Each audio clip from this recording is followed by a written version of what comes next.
Hey guys, today we're going to be reading Chapter 1 of Problem Sleuth for the first time. I've never actually read Problem Sleuth. I'm going to be playing music. Sorry, I'm a bit sick. Just a tad bit sick. But I'm going to be playing music because, you know, stimulation and shit.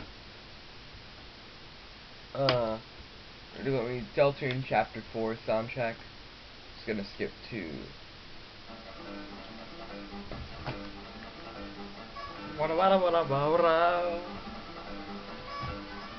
okay.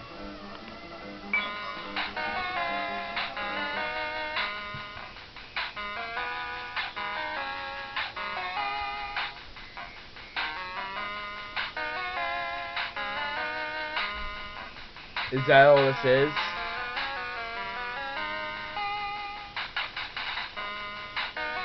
I guess.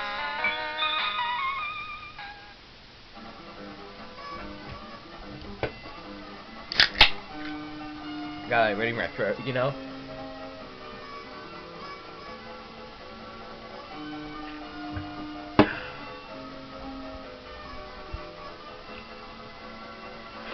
You are one of the top problem sleuths in the city.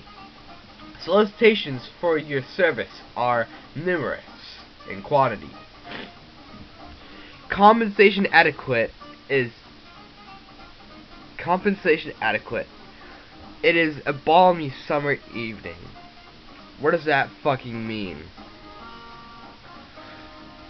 Also, it's not fucking summer, it's March 10th. Or October 3rd.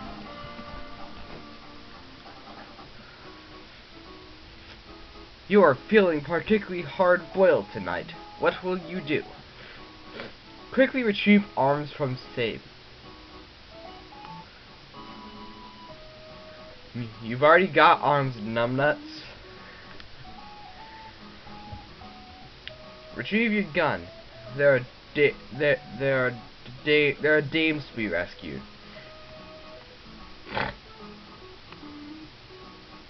You're quite positive there's never been a gun in your office. It never will be. Frankly, the notion strikes you as reckless and foolhardy. Break through the glass with your fist to unlock the door. You don't know why you're assuming the door would be locked. You don't usually keep the door to your office locked. Nonetheless, a guy this hard-boiled doesn't go messing around with totally unmanly things like knobs.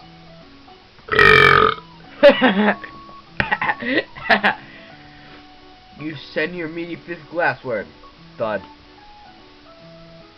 It seems there was never a glass element to the door. There was just a piece of paper taped to it. Take the piece of paper. Sorry for audio delay. Unregistered Hypercam 2 has audio delay.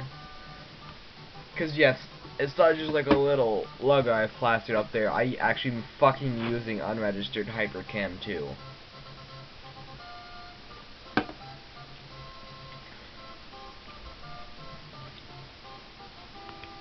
See, look. I have the software installed. And I have all configured and shit. The piece of paper is added to your inventory. Manhandle the doorknob. There are dames to be rescued. The door is locked. You fucking kidding me? Funny, you don't remember locking it. Call the royal locksmith.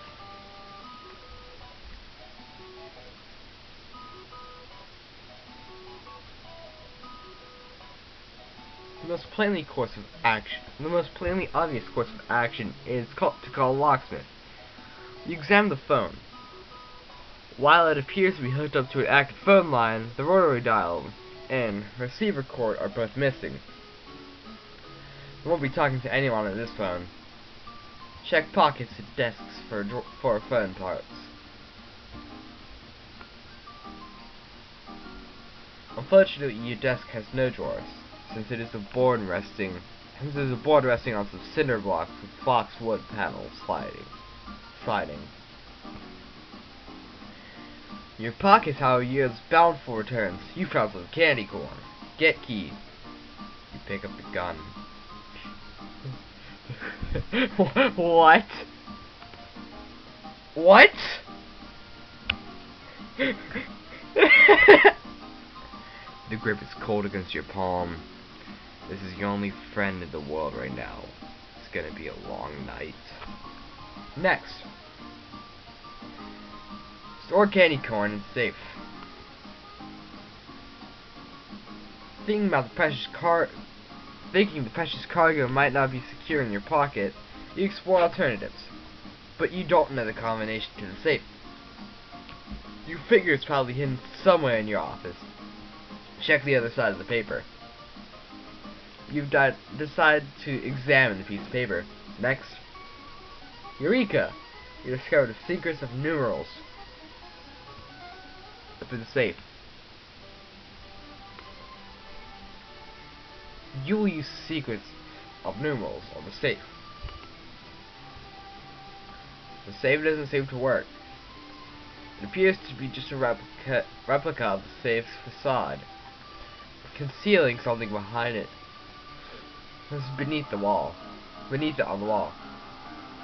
I'm not good at reading out loud, guys. I can read really well, but not out loud. There's a painting of a clown under the safe cover. Look for fake wood paneling hang on the desk. Look under the fake wood paneling on the desk.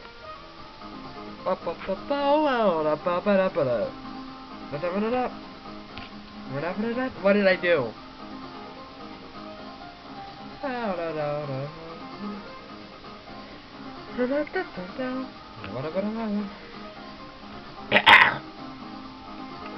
There's a flask of whiskey under the desk. Get ye flask.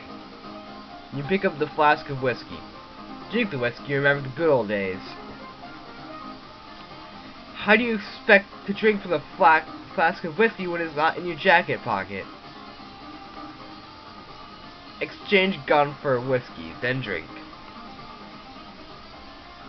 You swap the key for the flask of whiskey and yield it accordingly. Ow! You top it backwards onto your desk. Use the key on the door and open it. You re-equip your gun. I hate this gag. I hate this gag so much. It's so stupid. You re-equip your gun so you can blow a hole in the lock to open the door.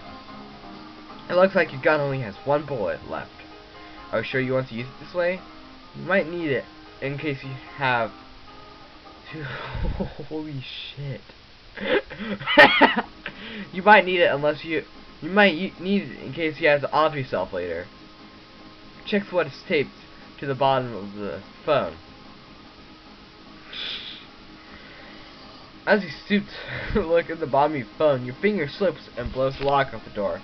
Never mind what's under the phone. It's a business card for Buster S.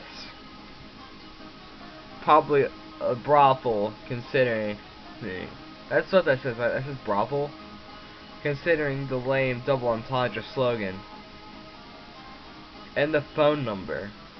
And boobies, which is turned upside down spells boobies. Take card. You put the Buster S card in your inventory. You also put the phone upright and back on its hook to make sure you don't miss any important calls from would-be clients.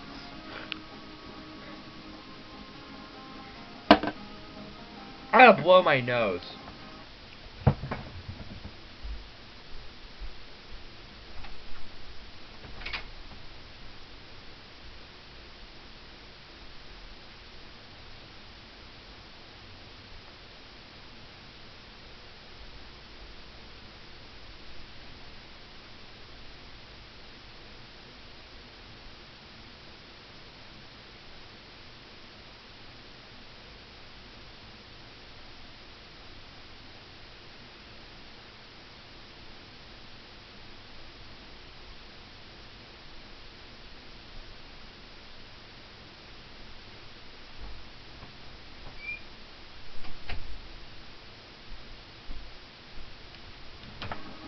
Alright, I blew my nose.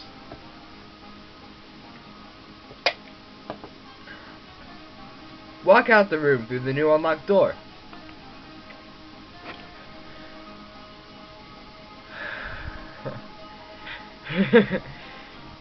The door still will not open. It appears that it was never locked in the first place. Something must be obstructing its path. You fucking kidding me?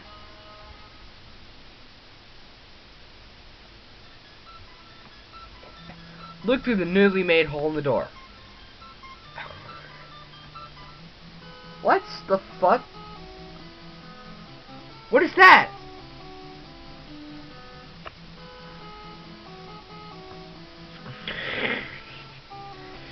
No wonder the door won't open.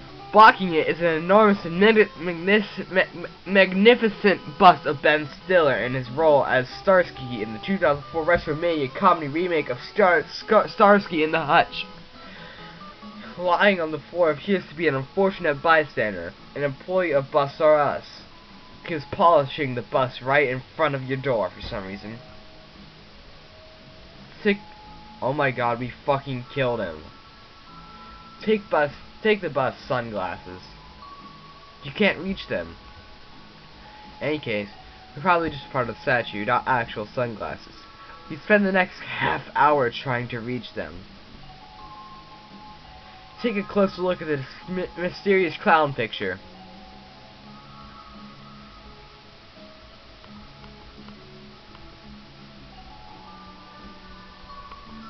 The painting is exquisite. There's something funny about his eyes, though. Light seems to be shining from the other side. Light seems to be shining from the other side.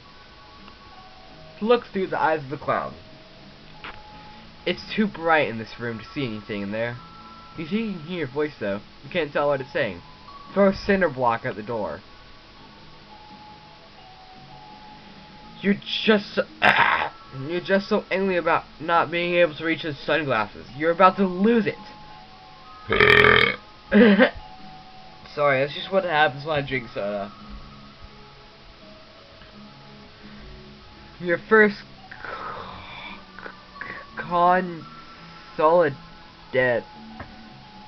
consolidate all the scraps of wood into a neat pile. Then hoist the block towards the door. It sounds like something was kicked loose on the other side. Holy shit, this is the key. Peer out the window to see what floor you're on. You face east. Oh what the fuck? What is on your wall? You face east. You still look out the window. Bright daylight floods the room through the glass. You've always been a stickler for natural light. This is the only source of light in the room. What makes this particularly strange is the fact that it's 10 o'clock in the evening. Take a look outside. It's the view from your third floor office. You gaze abstractly at the commotion below. Same scene, same faces every day.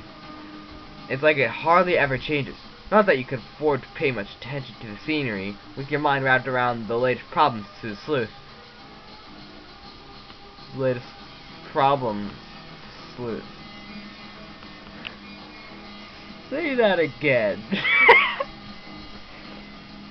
and your lips around your flask. Ask the movers with the moving fan to remove the Starsky statue. You shout towards the moving truck, hoping someone might be willing to bust your problem, so to speak. You do your best pantomime of Ben Stiller as the Starsky statue, but it doesn't seem like anyone can see or hear you. Throw a cinder block at the window, thereby discovering it's fake. Love the song.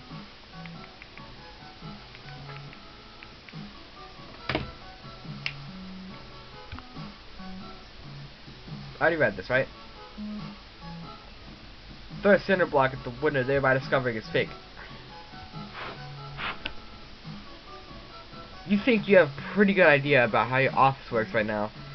Acting upon this hunch, you hoist another cinder block glassward. Look. You pick a shard of glass and put it in your inventory. No clue why it's too trivial to keep for the key and problem sleuth. Your motto is, let no inventory go uncluttered. What's that? You catch a glimpse of the reflection in the glass. It's the wall behind you. Turn around. Holy fuck. You're now facing south. You pause to marvel at the beauty of your office wall mural, celebrating ethnic diversity. You had commissioned it some time ago by a promising young artist. You bet the best $11,000 you ever spent. Read note under coffee. Mad Dame mural. Bring all your fantasies to life. 1/900 strip first. It appears to be another business card. At a glance, one might think it was a calling card for a lady of the night named Muriel, with a typo in her name, given the poor spelling exhibited elsewhere. Upon closer inspection, it is more like a misspelling for mural, given the smudged out pun about walls. Suggestion in the phone number is probably regarding an old coat of paint rather than anyone's clothes. It's an easy enough mistake to make. Sorry that I'm so fucking bad at reading. I always prayed that I didn't get picked in those fucking popcorn reading things that teachers did. You feel sorry for anyone else who at any point in the past may have called while under the wrong impression. Using the chair, cinder blocks, and wall paneling make a fort. You slash the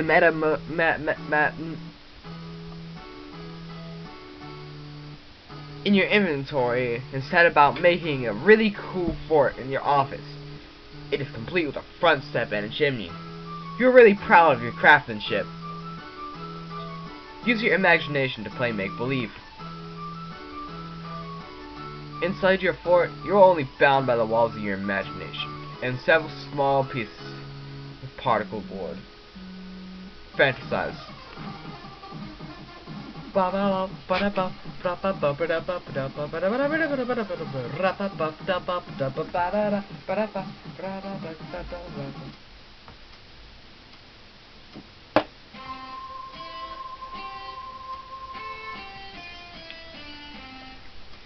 This is what being a hard-boiled problem sleuth is all about. It's about being a strong... It's about being a strong, silent type, oozing with confidence, charisma, and other fine qualities such as not being trapped in your own office. It's about having a working phone, a real desk, not one, but 2 steak dinners, and some hysterical broad on the line, yakking about some fella she's got troubles with. And it's always the same thing with dames. Jesus, that's sexist. You comfort yourself in your sublime fantasy, now and then saying, probably too loud, let's lock 'em dead into the night.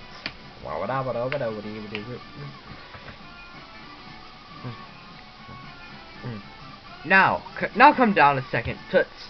And, hey, take it easy, sweetheart. I can barely understand a word you're saying. Ring, ring. Your call is rudely interrupted by ringing notes. It can't be on the phone because you're already on it.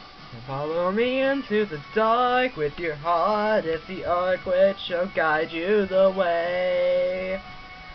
Because I'm with you in the dark with your heart as my mark which shall shine you the way to the waves. Come follow me into the dark with your heart as the arc which shall shine you, guide you the way. Because I'm with you in the dark with your heart as my mark shall guide you the way to the waves. Ring, ring. Someone's ringing in your office. Something's ringing in your office. Check it out. Ring, ring. Answer the phone in a very hard-boiled way. You pick up the phone and mutter some impatient greetings into the useless receiver. There is no response. Looks like you just lost another client due to technical difficulties. Throw the devil phone out the window. You're fed up with your shitty phone and it screwed you out of a case for the last time. Go look. You're probably gonna need to get that back somehow. Crack open window. Even though the window is broken, you decide to open it. You slide the lower pane upward. But the whole window frame seems to slip from its anchored position. The window comes off the wall altogether. On closer inspection, it appears to be a false window with a picture inside it. The picture is lit within some sort of sophisticated light box. Put window down. The window / light box is plugged into the wall behind it. False window is concealing a large safe. Place false window in inventory. Your false window is way too big to carry around, stupid. But you did find a curtain rod just under the top edge.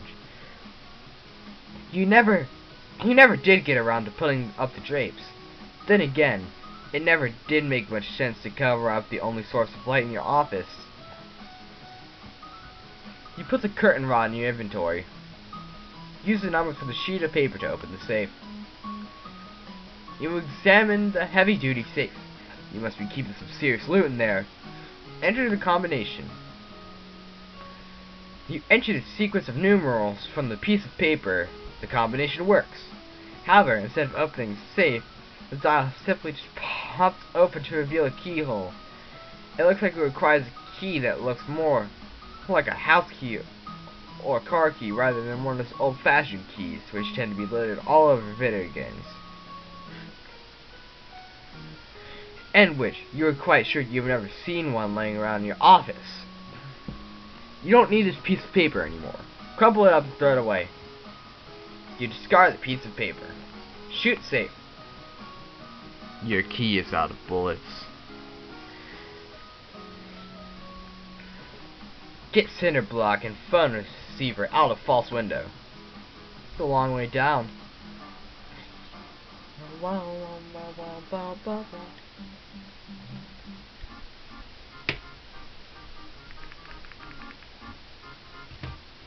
It's a long way down.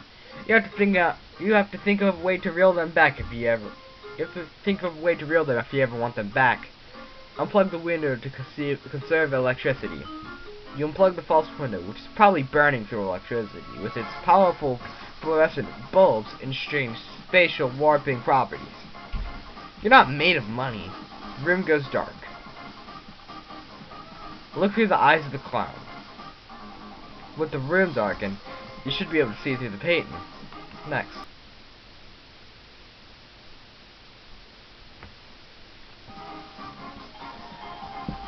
Alright guys, I had to edit that out because my dad walked in the room and shit, so I gotta take a shower and leave soon, so I'm gonna read a few more pages. Gadzooks! It's another urban mural. This is one particularly unpleasant. This one is particularly unpleasant. You have a feeling it might just be... Actually, I'm just gonna end it here. Bye-bye.